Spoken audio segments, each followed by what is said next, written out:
right. So, Emily, shh. Welcome to my crazy house. It will be noisy because many people are here, but that is life in a big house. So today we are going to make carnivore. I was going to call them carnivore toad in the holes, but my daughter informed me that we're in the U.S. and toad in the hole is Europe or UK. So she said I couldn't call them that. Traditionally, when we've eaten something like that, we've always called it a one-eyed fried egg. And if you remember, getting a piece of bread and putting a cup or a glass or something and cutting out the circle of it, and then you put the bread in a frying pan and then crack an egg in there. And so basically, you've got your egg inside of a piece of toast. Well, when you eat ketovore carnivores, you don't have the bread. I take that back. If you use my protein bread, you can make it. But this is just a really fun way to get more protein in and elevate your profile flavor. The profile flavor. So I'm going to be making a bunch of these today, but I'm just going to show you a few. I have about 3 pounds of ground beef because I have my ground beef packaged in 1.5 pounds. But you would just do whatever you need. And I wanted to try something today. I tried the other day wrapping the ring, because what's going to happen is we're going to make a ring of hamburger. And I tried wrapping the ring with bacon, and I really didn't love how it turned out. So I have taken, Okay, you can just take I have a photographer here taking pictures. You can pop on it now. Okay, pajamas. She's shy. She stays behind the camera. No one cares. You're gonna see from here up. Yeah. Anyway, she's gonna take pictures so that I can put this on my website. It's hard for me to video and take pictures when my hands will be all greasy. So what I've done is I've cut up some bacon, and I'm going to put the bacon right in with the ground beef. And you can mix up the ground beef with your hands, or which usually I do, but sometimes it gets really, really cold, and so it does not feel very nice. All right.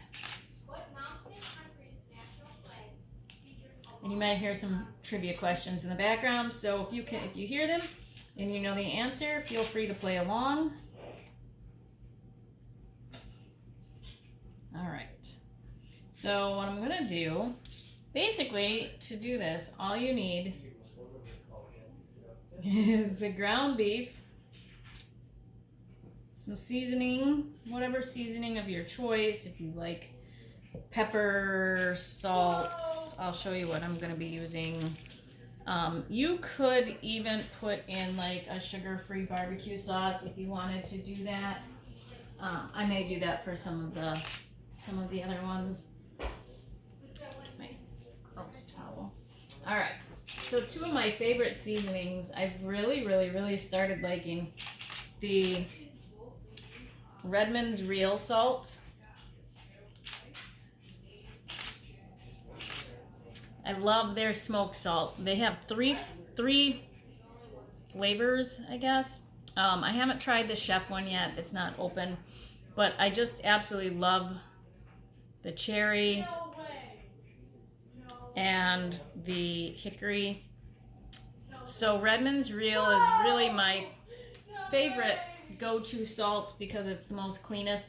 Because of where the ocean is that they get it, that the salt comes from a deep mine underneath like a mountain, but it's a sea salt. It does not have any contaminants, no microplastics, no pollutants, none of that. Whereas like other sea salts, even Celtic sea salt, while they're very good, they can still run the risk of having those micro pollutants and things in there. So, yeah, use the best salt that you can, whatever seasonings you want. And I don't measure, I'm just gonna put in whatever I put in. I'm actually gonna mix the cherry and the hickory because it, in a burger, it just sounds really, really yummy. And then just the other seasoning, my family really likes the steak seasoning. We get a gluten-free steak seasoning that doesn't have crappy ingredients in it. So it's mostly like salt and then black pepper, red pepper, a little bit of garlic, a little bit of onion. You could actually make this yourself, but when you can buy a clean one at a reasonable price, my time's too valuable. So I'm not gonna put a lot of this in, just a few shakes. All right. So I'm gonna just mix this up. It's gonna be noisy. I'm gonna speed this up on the video.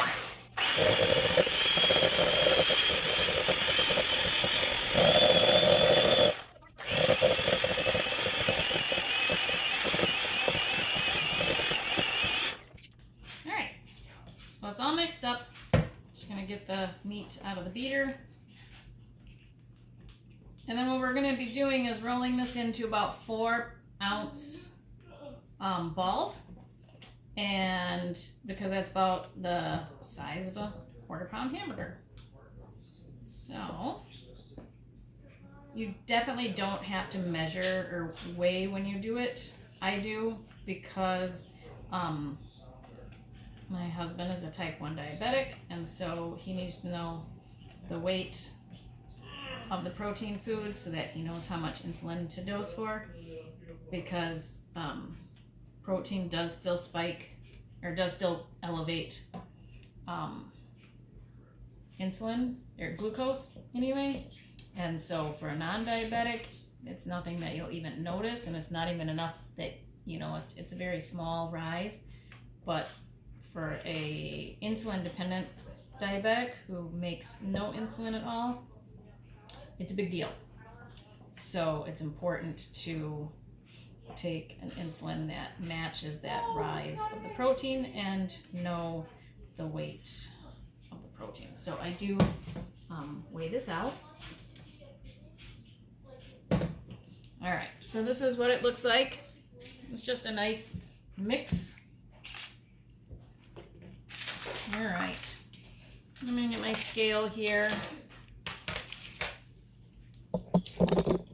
Get that ugly mug out of the picture. Make sure I am set on. There. There. Okay. So. Almost. All right, so that's about 4 ounces right there. It's 4.1 ounce, but that kind of gives you the idea. It's a nice, a little bit smaller than a tennis ball, I guess, I'd say. So we're gonna make a few of these. I'm gonna actually just make 4 because that's how many, 3 because that's how many I can cook in my pan right away. And so then you can just see, and then I'll do the rest after.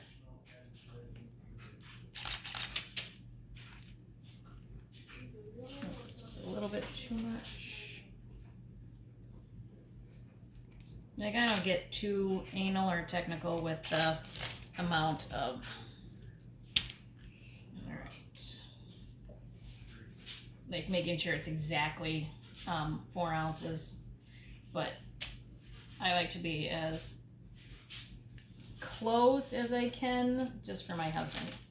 If we weren't dealing with the whole insulin aspect, I would just eyeball it, to be quite honest. All right, so this out of the way. Okay, so now we've got our 3 burgers. together really nicely. Alright. Then you just kind of flatten them down. Right about this time, you think, you know, you're going to be making a burger, but you're really not. And you just kind of work this together so that you can make a decent size ring. And you just keep pinching the meat together. And the reason that you want it so big is because this is going to shrink up. And unless you want the egg like spilling out. So, you know, you get it together, you kind of pinch it, and then you just keep pinching and making this wall as you go.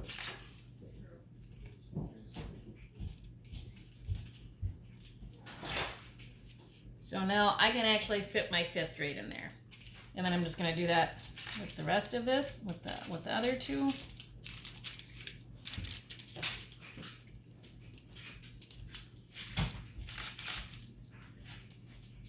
You could put some coconut aminos in this mixture, or Worcestershire sauce if you like that. Some of my kids don't care for that, so I didn't add that. I personally love it, so I will probably mix a little bit in as I get to the bottom of this amount.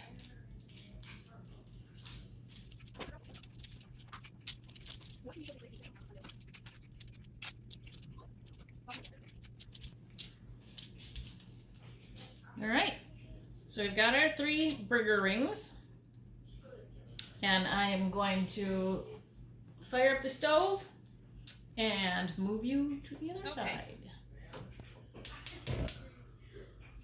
So I'm going to put a little bit of bacon grease in the pan.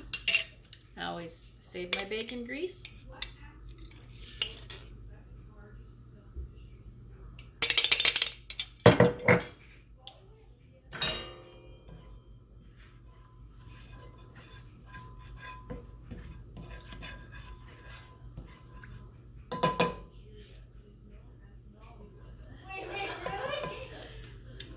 All right, so when you put the rings in...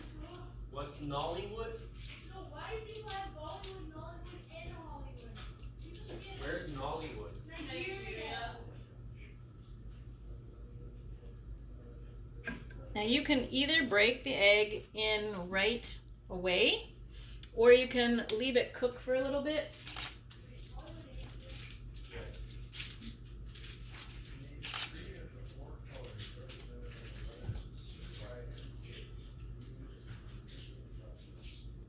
And so if you wanted to make a few of these to get you through like a few days of meals, you could either make them and then just reheat them, but because the egg is going to be fried, I'm not sure how reheated, how that would taste.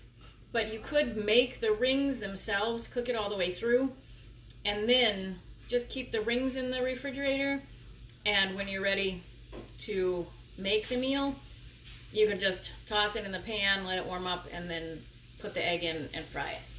So that's an option as well.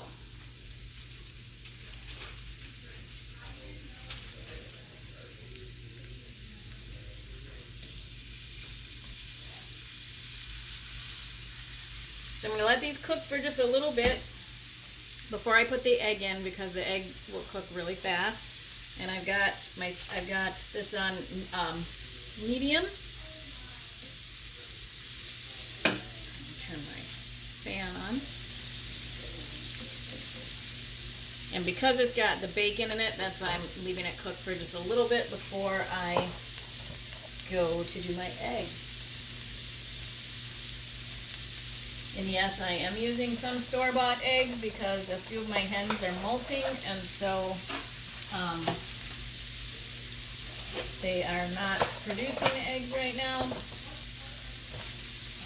You gotta do what you gotta do, right? So I don't know if I don't know if the camera can pick up, but the bottom is brown on there, so that's pretty good to me to put the egg in. And you see how the circle is already like shrinking up, so you know the egg is gonna come right on the top. So this one worked out really nice.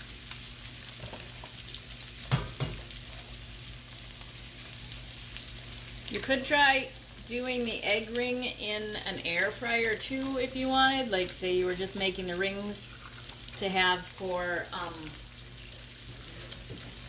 in the refrigerator, just to have on hand, so that then when you wanted to do the fried egg, all you needed to, when you wanted to complete it, then you would just warm up this in the frying pan and add the egg. So then it's just waiting.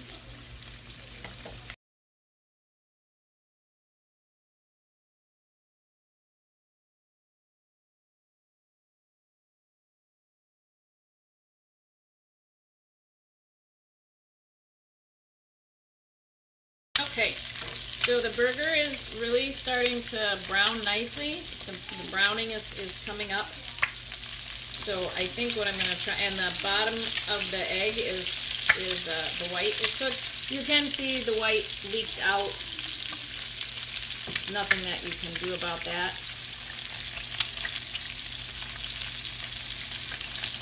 And all right, ready and flip.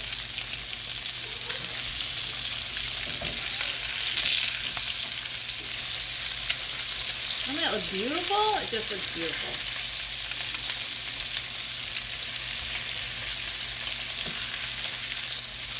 There.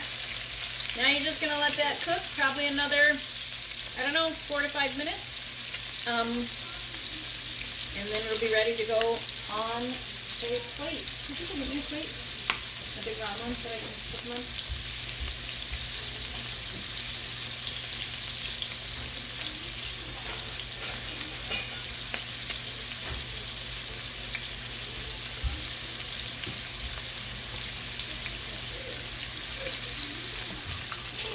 Okay, so I think these are just about done and ready to come off.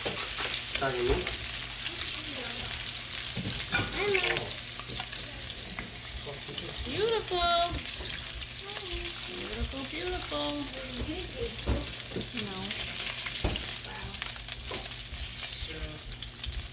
Alright, so I'm going to go make the rest of the burgers. And you'll see them all when they're done.